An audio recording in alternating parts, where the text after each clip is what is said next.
Welcome back. I'm doing a series on triggers and reactions of my experiences playing pickleball. And I want to share this one about triggers and reactions. So I was pretty new to pickleball at this point, a couple months in, and I got partnered up with this big, tall man with lots of energy.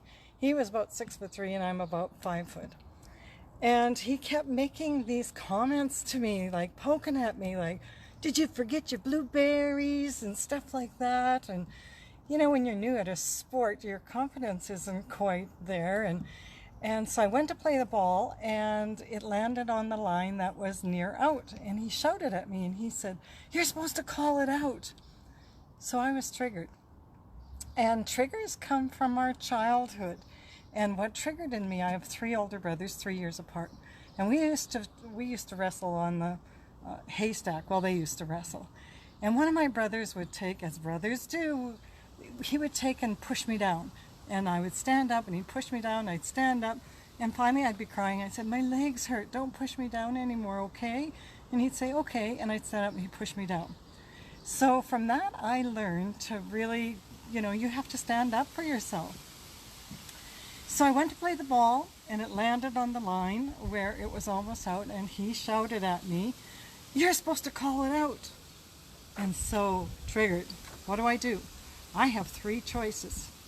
I can let it upset me and keep quiet. I can respond back angrily, or I could address it. And I also knew what personality type he is. He's an 8 assertive personality.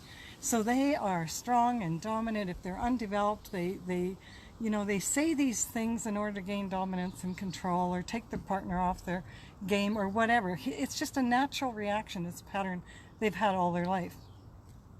And I also knew that with 8 asserters, they're wonderful leaders. They've got lots of energy. They can be very protective. But they can also have this controlling, overpowering people pattern. And so I stopped the play.